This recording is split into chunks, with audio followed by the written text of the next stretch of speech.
Good evening everyone. This is Abhishek Chandola and you are watching my channel Chandola Classes. ये हमारी MCQ series का दूसरा दिन और हमारे बिजनेस स्टडीज का दूसरा चैप्टर जिसका नाम है प्रिंसिपल्स ऑफ मैनेजमेंट, उसके MCQs आज हम लोगों ने डिस्कस करने हैं। तो स्टार्ट करते हैं। पहला क्वेश्चन जो है यहाँ पे वो है principles of management include contribution of the employ, paying capacity of the employer and also prevailing wage rate for the occupation under consideration.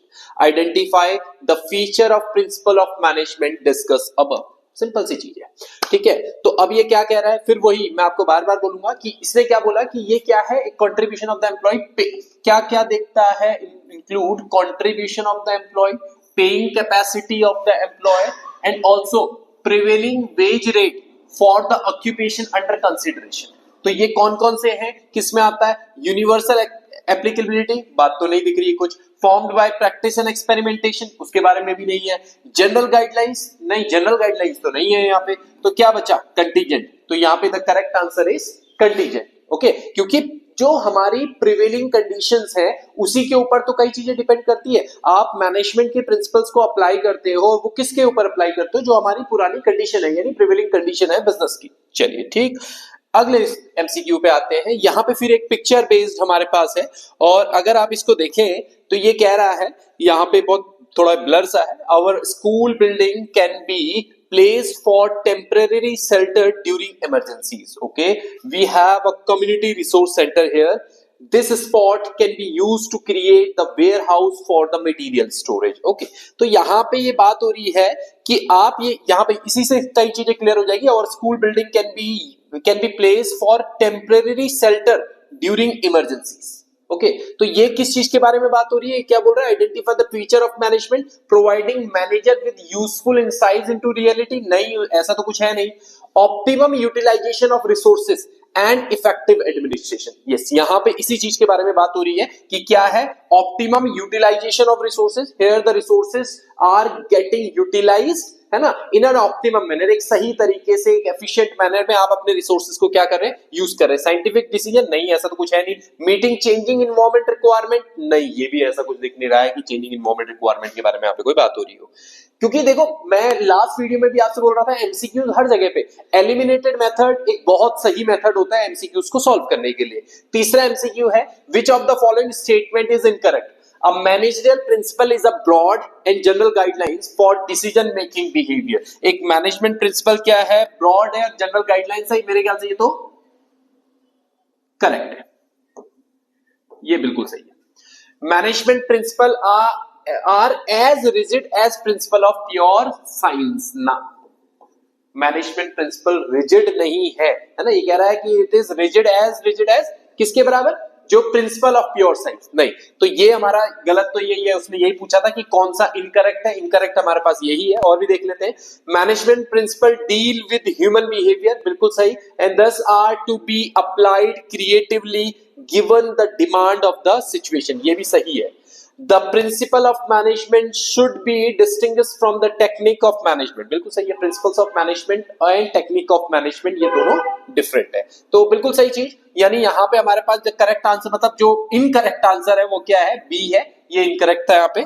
Next अगले उसमें बढ़ते हैं। फोर्थ है, companies outsourcing their non core activities. Companies outsourcing their non core यानी जो उनकी मतलब operational activity नहीं है, जो उनका मेन स्पेशलाइज्ड एक्टिविटी नहीं है, like share transfer management, okay, and advertising to outside agencies is an example of one of the significance of principle of management. ये significance है ना, significance of principles of management identify। ये कह रहा है कि जो वो आउटसोर्स करती हैं कुछ अपनी नॉन कोर एक्टिविटीज को, किसी बाहर किसी कंपनी को हायर करती है उस पर्टिकुलर टास्क को परफॉर्म करने के लिए, ये कौन से सिग्निफिकेंस को शो कर रहा है?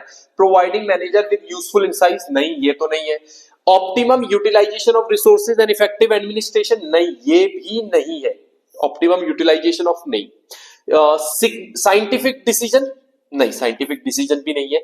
मीटिंग चेंजिंग इन्वायरमेंट रिक्वायरमेंट, ये पॉसिबिलिटी बन सकती है कि यहां पे क्या है? मीटिंग चेंजिंग इन्वायरमेंट रिक्वायरमेंट हो।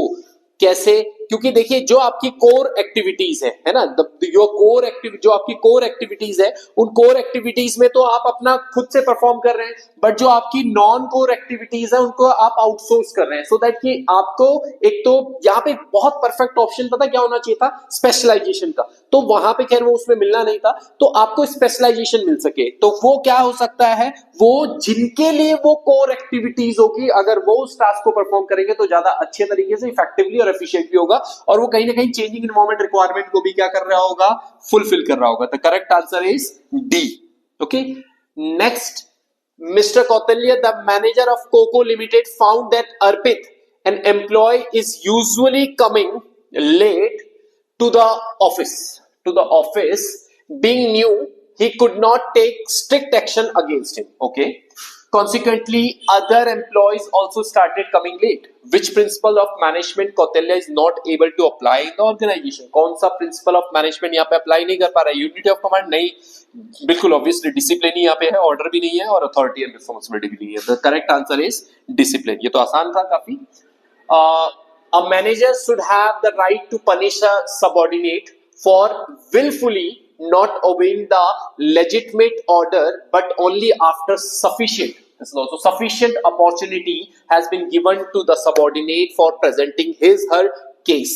तो वो ऑब्वियसली ये कह रहा है कि भाई एक मैनेजर जो है उसके पास पूरा राइट है कि वो क्या कर सकता है, अपने सबऑर्डिनेट को पनिश कर सकता है किसी भी ऑर्डर को ना फॉलो करने के लिए, है ना, इंटेंशनली ना फॉलो करने के लिए, but only after sufficient opportunity has been given to the subordinate, है ना। तो सबऑर्डिनेट को सफिशिएंट, यानी अगर आप उसको किसी तरीके की कोई रेस्पॉन्सिबिलिटी दे रहे हो तो ये भी बहुत जरूरी है कि आप उसको कुछ ना कुछ अथॉरिटी भी मेंशन करो। तो कौन सा फ्यूल का प्रिंसिपल यहाँ पे मेंशन है? Obviously authority and responsibility. The correct answer is B.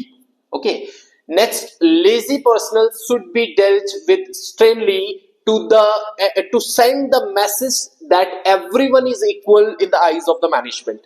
Identify the principle highlighted in the above statement. ये कह रहा है कि जो lazy persons होते हैं और किसी भी ऑर्गेनाइजेशन में उनको बड़ा स्ट्रिक्ट, मतलब एक बहुत स्ट्रिक्टली उनके साथ डील करना चाहिए, है ना, और सो दैट कि सबके पास ये मैसेज आए कि मैनेजमेंट के लिए सब लोग जो है वो इक्वल है।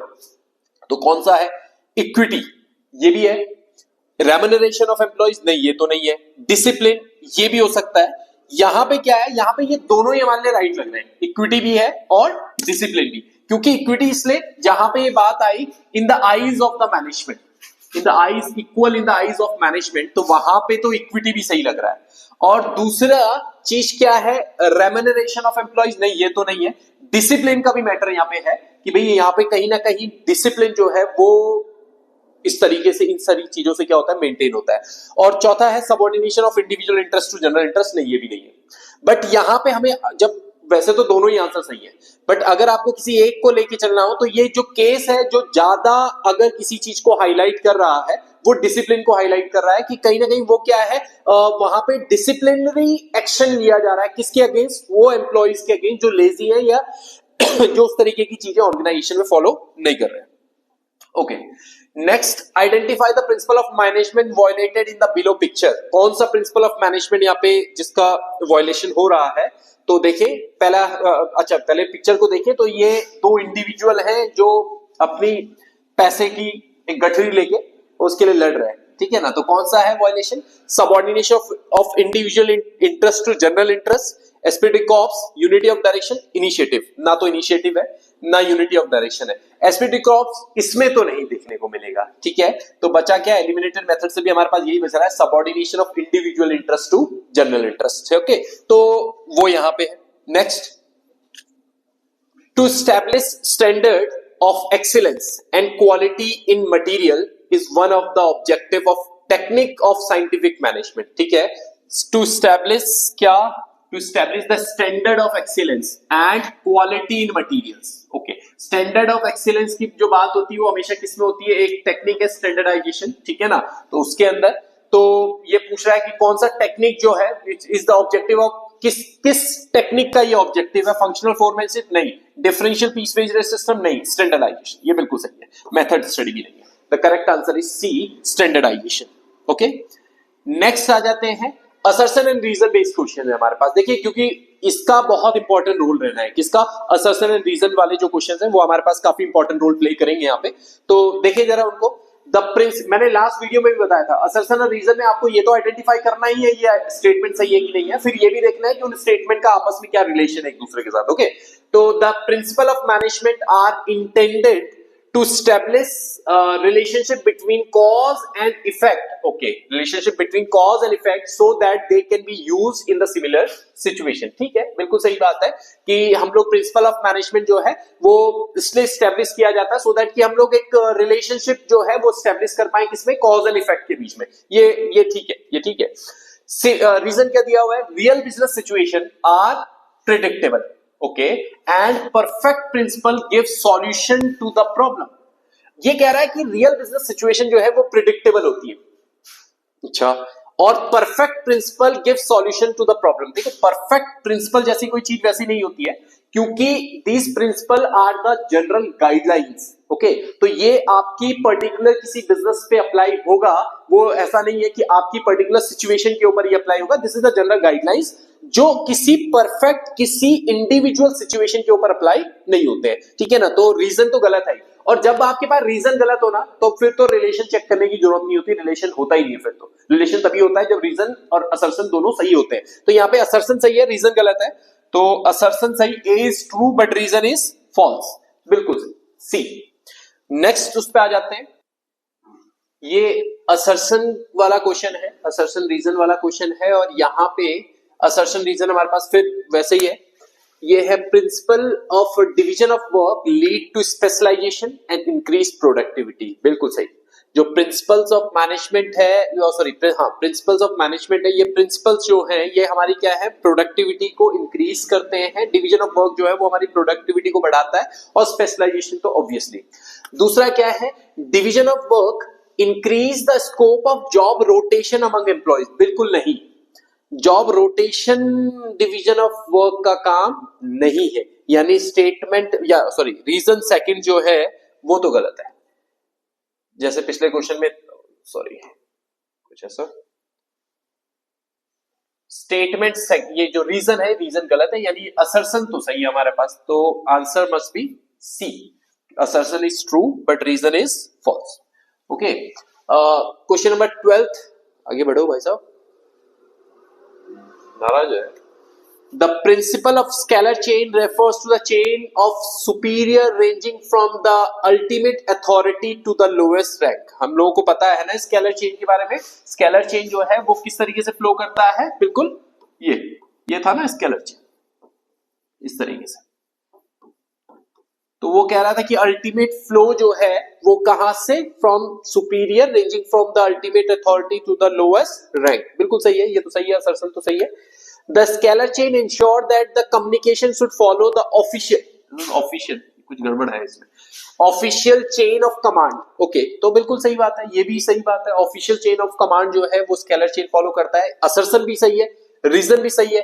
अब यहाँ पे कहानी होती है कि क्या ये इससे रिलेटेड है, मतलब क्या वो उसका एक्सटेंशन है, क्या वो उसका रीजन है, एक्सप्लेनेशन है। हाँ बिल्कुल सही बात भी है। वहां पे वो कह रहा है कि जो स्केलर चेन है वो क्या है, it is the chain of superior ranging from the ultimate authority to the lowest rank, और ये बता रहा है कि स्केलर चेन क्या इंश्योर करता है। तो बिल्कुल ठीक है, both assertion and reason are true and reason is the correct explanation of assertion, ये भी सही। आ जाए 13th क्वेश्चन पे, ये कह रहा है हमारे पास centralization refers to the concentration of decision making authority at the top level of the management hierarchy। Okay, बिल्कुल सही। जो सेंट्रलाइजेशन का काम क्या है कि वो क्या करता है, अथॉरिटी को टॉप लेवल मैनेजमेंट में रखता है, बिल्कुल सही है, ये तो असर्शन तो बिल्कुल सही कह रहा है। रीजन क्या कह रहा है, रीजन ये कह रहा है कि decentralisation enhance the speed of quality of decision made at the various level of organisation. हाँ भाई देखो, अगर आप टॉप लेवल मैनेजमेंट में सब कुछ रखोगे, सेंट्रलाइजेशन क्या है, यही है सब कुछ, तो स्पीड जो है डिसीजन मेकिंग की वो स्लो होगी, क्योंकि ये जो नीचे के बंदे हैं और इनको बार बार जो है वो ऊपर वाले बंदों को पूछना पड़ेगा, भाई यहां जाना पड़ेगा, क्योंकि सारी पावर अथॉरिटी तो ऊपर वाले के पास है। तो अगर ये डिसेंट्रलाइज कर दे तो स्पीड बढ़ जाएगी, डिसीजन मेकिंग की स्पीड बढ़ जाएगी। तो असर्शन भी सही है और रीजन भी सही है। बट देखिए तो जो असर्शन है और रीजन है ये दो अलग अलग कंसेप्ट है, ये एक दूसरे से रिलेटेड तो है बट एक दूसरे का एक्सटेंशन तो नहीं है। ये रीजन जो है वो असर्शन को जस्टिफाई नहीं कर रहा है, तो असर्शन सही है, रीजन सही है, बट रीजन असर्शन का सही एक्सप्लेनेशन नहीं है। Both assertion and reason are true, but reason is not the correct explanation of assertion. The answer is B. 14th है स्टेटमेंट बेस्ड क्वेश्चन है। अब हमें वो ये नहीं चेक करना कि वो रिलेटेड है कि नहीं है, अब हमें सिर्फ क्या है इसके आंसर्स देखने हैं कि भैया ये जो स्टेटमेंट है क्या ये स्टेटमेंट सही है, क्या इन स्टेटमेंट में कुछ गड़बड़ तो नहीं है। तो देखिए, principle enable a better understanding of the relationship between human and material resources in accomplishment या इन अकम्प्लिसिंग ऑर्गेनाइजेशनल पर्पस। बिल्कुल सही है, बिल्कुल ठीक कह रहा है। स्टेटमेंट 1 इज ट्रू, ठीक है ना। सेकंड क्या कह रहा है, adherence to these principle will add to managers knowledge, ability and understanding of managerial situation and circumstances. ये भी सही है। स्टेटमेंट 1 भी ट्रू है, स्टेटमेंट सेकंड भी ट्रू है, तो कौन सा, both statement 1 and true are correct. तो जो ये 14th वाला है, 14 का आंसर क्या है, सी, both 1 and 2 and true, 1 and true, first and second are true. यहाँ पे 15th है, management theory and management principle have also evolved in response और टू द डिमांड। बिल्कुल ठीक, management theories and management principle जो है ना, it have also evolved in the response of the demand. ये आपके पास चैप्टर में भी क्लियरली मेंशन है। Okay, statement second, scientific decision must be timely, realistic and subject must be timely, realistic and subject to the measurement of and evaluation। बिल्कुल सही है ना। दो the principle of जो ये these scientific decisions ना, तो it must be timely, it must be subjective and also it must be timely, it must be realistic and these items are the subject matter to the evaluation of the matter। Okay, तो ये first statement भी सही है आपका, second statement भी इसमें बिल्कुल सही है, both statement are true, the correct answer is C. Question number 16, according to principle of order material and personnel should be in the right place at right time to ensure efficiency। okay, बिल्कुल सही है। Order यही तो कहता है कि the people and the equipments must be placed in its real place, मतलब जो कि डिसाइडेड प्लेस है वहीं पे होने चाहिए, वही ऑर्डर भी कहता है। Statement first is true. Stability of tenure of personnel suggests that the management should strive to minimize employees turnover।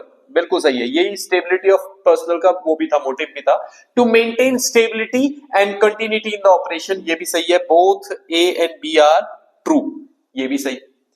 17th में अब ये देखिए पूरा केस दिया हुआ है, उसके केस के बेस पे 17 to 20 यानी 4 क्वेश्चन हमारे पास है इस तरीके के, क्योंकि अब कॉम्पिटेंसी बेस्ड क्वेश्चन जो है वो ज्यादा आ रहे हैं, केस बेस्ड क्वेश्चन जो है वो ज्यादा आ रहे हैं सीबीएसई में। तो इस तरीके के क्वेश्चन ये देखिए, ये कह रहा है कि after completing the bachelor in fashion designing from a well known college in France, Aditi has opened a boutique in a posh market in Kolkata. ये सबको समझ में आ रहा होगा। She has divided the work in smaller unit, उन्होंने छोटे छोटे units में बांटा, and each employee is well trained to perform her task efficiently। okay, तो बिल्कुल डिवीजन ऑफ वर्क के बारे में यहाँ पे बात भी हो रही है, उसने काम को छोटे छोटे टुकड़ों में और उनके जो भी स्पेशलाइज्ड बंदे हैं उनको बांट दिया। okay, the salesperson are allowed to close a deal with the buyer by giving a maximum of 5% discount. उन्होंने कहा कि सेल्स पर्सन को ये बोला कि आप 5% मैक्सिमम डिस्काउंट दे सकते हो और डील को क्लोज कर सकते हो। Okay, whereas the decision of give any further discount rests with Aditi as the final authority। उन्होंने कहा अगर 5% से ऊपर डिसीजन लेना है तो मेरे से पूछो, मैं फाइनल अथॉरिटी हूं, मेरे से पूछा जाएगा। 5% तक तुम दे सकते हो, 5% से ऊपर मेरे से पूछना पड़ेगा। In the earlier period of our business venture, employees were asked to put in extra hours of work। okay, in return she has promised to give them a special incentives within a year। उन्होंने कहा कि भैया आप extra time दो और इसके बदले में आपको एक साल के अंदर एक अच्छा इंसेंटिव जो है वो प्रोवाइड कराऊंगी। Very good. तो therefore when the business was doing well, she honored her commitment by giving bonus to her employees। और जब बिजनेस अच्छा चलने लगा तो उसने अपनी जो कमिटमेंट उसने किया था उसको उसने फुलफिल किया और उसने अपने एम्प्लॉइज को क्या दिए, बोनस दिए, ठीक है। She also instructed her employees that the communication from top to bottom should follow official lines of command. Okay, उसने कहा कि जो इंस्ट्रक्शंस हैं टॉप टू बॉटम वो ऑफिशियल लाइंस ऑफ कमांड को फॉलो करने चाहिए, ठीक है। However she tend to be more biased toward her female employees, obviously not obviously, वो फीमेल एम्प्लॉइज की तरफ जो है वो ज्यादा इंक्लाइंड थी, बायस थी उनके लिए। When it come to solve the conflict among employees, जब ये बात आती थी कि आपने एम्प्लॉइज के बीच में कोई लड़ाई झगड़ा, कोई कन्फ्लिक्ट है उसको सॉल्व करने की। तो ये कुछ क्वेश्चन आए हमारे पास। Aditi has divided the work in a smaller unit and each employee is well trained to perform his her task efficiently. Which principle of management is being followed here? वो तो वहां पे भी बात कर रहे थे कि this is division of work. Okay, ये क्या था? Division of work था। Next, 18th, the salesperson are allowed to close a deal with a buyer by giving him maximum 5% discount, whereas the decision of give any further discount rests with Aditi as the final authority. Identify the principle of management being followed here. कौन सा है? Centralization and decentralization. Centralization में उसने बताया कि भैया decentralize की उसने की 5% तो तुम दे सकते हो, उसके ऊपर का कोई डिस्काउंट होगा तो मेरे से पूछना पड़ेगा। Therefore, when the business was doing well, she honored her commitment by giving bonus to her employees. Which principle of management is being highlighted here? क्योंकि हमें लगता है ये तनख्वाह है, पैसा है, तो remuneration होना चाहिए, remuneration to employees, but नहीं, क्योंकि यहाँ पे कहानी है उसके अपने कमिटमेंट को फुलफिल करने की। This is the matter of discipline. तो यहाँ पे the correct answer is discipline, A. ठीक है, ये क्योंकि हमें लगता है ना कि पैसों का मैटर है, सैलरी की बात हो रही है, रेम्यूनरेशन होना चाहिए, नहीं, रेम्यूनरेशन नहीं है, डिसिप्लिन है। Okay, Aditi tends to be more biased towards her female employees, वो फीमेल एम्प्लॉइज की तरफ थोड़ा बायस थी। When it come to solve the conflict among, conflict पता नहीं कुछ कहीं कहीं पे गड़बड़ हुई है। Which principle is being violated here? कौन सा प्रिंसिपल वायलेट हो रहा है? नहीं, डिसिप्लिन नहीं, ऑर्डर नहीं, इक्विटी। इक्विटी, यहाँ पे इक्विटी का ही वायलेशन हो रहा है, नन ऑफ दीज भी नहीं। तो द करेक्ट आंसर इज सी।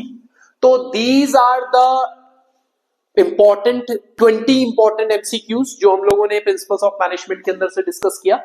अगर आपका कोई टॉपिक है प्रिंसिपल ऑफ मैनेजमेंट के अंदर से जो आप चाहते हो कि मैं रिपीट करूं, या इन एमसीक्यूज में से भी, क्योंकि टाइम को भी मुझे थोड़ा सा देखना होता है और हम लोग फटाफट चल रहे होते हैं, बट अगर कोई एमसीक्यू ऐसा था जो आपके समझ में नहीं आया या जिसका क्लैरिफिकेशन आपको चाहिए या थोड़ा सा डिटेल में आप उसको पढ़ना चाहते हो, तो आप बता सकते हैं, आप कमेंट सेक्शन में मेंशन कर सकते हैं, मैं उस चीज के ऊपर एक डिटेल वीडियो बना दूंगा। तो होपफुली आप लोगों को ये समझ में आया होगा, होपफुली ये एमसीक्यूज आपको मदद कर रहे होंगे। तो मिलेंगे अपनी इस सीरीज की 3rd वीडियो में जो कि बनेगी बिजनेस इन्वॉल्वमेंट को लेके। Till then, good bye.